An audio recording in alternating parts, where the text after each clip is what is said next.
Okay, we're live on YouTube. You got to tell them how I start, Carrie. How do I always start? Hello, Mr. and Mrs. YouTube. Hello, I Mr. have these funny videos that have a million views. I have 8 million views, and it's because of you, Mr. and Mrs. YouTube, that I became an astrologer that got to be well known. Debra Silverman here, because without you watching those and celebrating the possibility that I could be a good describer of these weird characteristics we have, I wouldn't have a job, and I wouldn't have all these women that I can play with and tell stories to, and they're even watching you right now. There's 3 people behind the screen here. Who's behind the screen? Take them out. Nope, keep them there. Okay, there's an eclipse today, you guys, on Mr. and Mrs. YouTube, and I wanted to talk to you about it and share with you the significance that an eclipse happens. There's about 3 times they happen in a row. So it's the new moon, the full moon, and there's often another one in between. It's a series. They happen in a series, and they come twice a year, happen in the summer, happen in the winter, and they always indicate markers in time. I like the one that 1919, it was our friend called Einstein who during the eclipse found relativity, and the E equals mc squared was brought to you during an eclipse, and it became a marker, and here we are talking about it.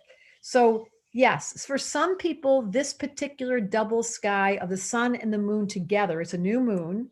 Let's do a prayer together before we finish this YouTube. For some people, it's a very exciting time, and they woke up feeling really on top of the world and energetically on fire, and they're feeling like they want to go run out and play. For some people, quite the opposite. A dark moon is really feeling slightly lonely or alone or not very energized. It's shocking. That's why you have to learn astrology, because if you're a double Sag, you could easily be an introvert. Whenever it's double anything, it's an introverted energy, because when the sun and moon are dark, it's a sign of being inside. When the sun and moon are opposite, that's an outgoing personality, because we're having a party during a full moon. There's celebrations and they're howling to the moon, and we're having a drink and we're going to go out and party. And during a new moon, they're like, stay home.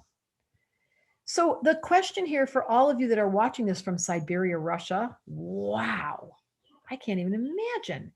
I want you to learn to let go, that you might be sad. Jackie said she's been crying all day. Marcus said, I've been having to let go.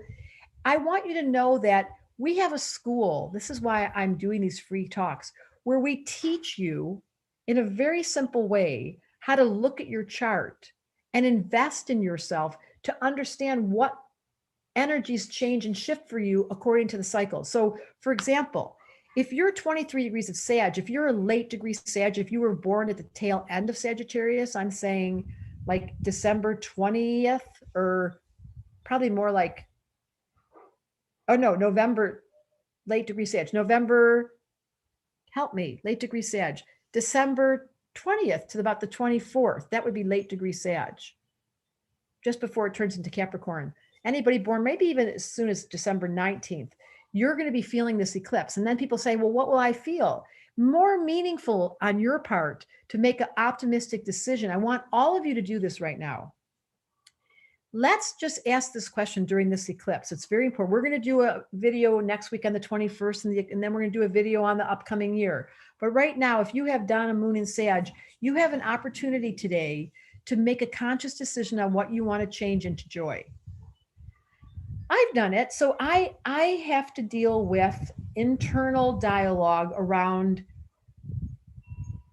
my relationship karma. Yeah, that's the short way of putting it without displaying it to everybody and their whole cousin on this Facebook ad, better known as YouTube, better known as Instagram, better known as where am I? In my Sagittarius double Sag way, had to say to myself, Debra, there is something to be said about your ability to do honesty. And that's what may change relationships from time to time. So I can't lower my standard. I'm one of those people that I live my life double Sag. We're talking about this today in full colors. I'm very alive. I'm very vital. I have excessive energy. That's why you're watching me, because my dharma this life is to give people inspiration.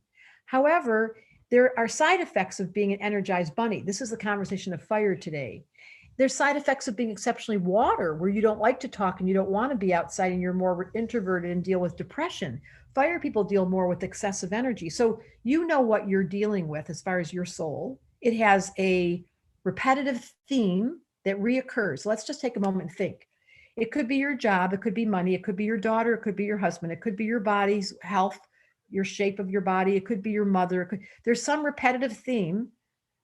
I'm a Gemini, B2. There's some repetitive theme that keeps reoccurring, and you look at that reoccurring theme, and during a double Sag sky on an eclipse, you turn your observer on and you catch it and you go, wow, I keep talking about that. And then you make this decision. This is the point of double Sag eclipse.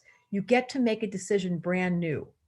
Right now, you get to make a decision. I'm going to change my story, and I'm going to do it with my thoughts.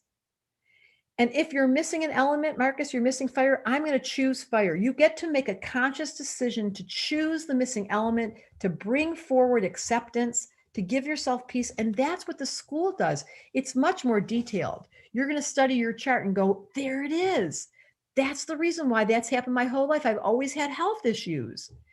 So now nothing's wrong with you. Instead of you judging the shit out of yourself, or, oh my God, I've always been the person who has to deal with money. I'm always the one trying to catch up. That's in your chart. So you invest money to get understanding about your chart, and then suddenly you feel so much better about yourself. So the point of this eclipse is being perfectly blunt, double Sag blah, about what's true for you without trying to fake it or be able to feel bad. You're not judging yourself. Let me distinguish this, double Sag. You're simply observing your personality's broken record. I'd love it if we could hear each of you tell me what your broken record is. I think there's a little bit of a delay, but I will let you know as soon as people are coming in.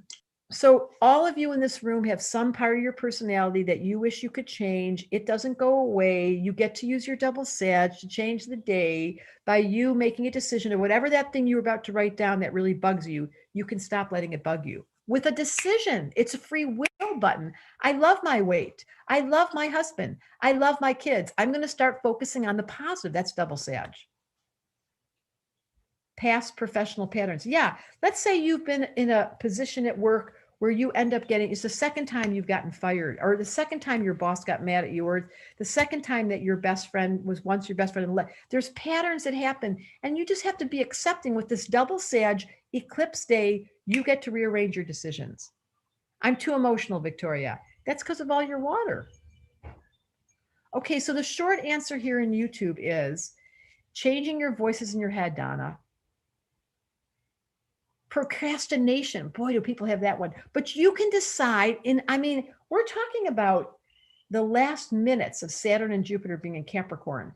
There's discipline in the heavens that can help you change that. Really stop procrastinating, but you have to change it. You know what, Justin? This is so interesting. I just did Tell Me a Story, which is going to happen again in February. So pay attention to that class. And there was a woman in the room whose story was she was adopted. So everything revolved around the feeling of always being adopted until her observer kicked in and she was like, okay, that is true.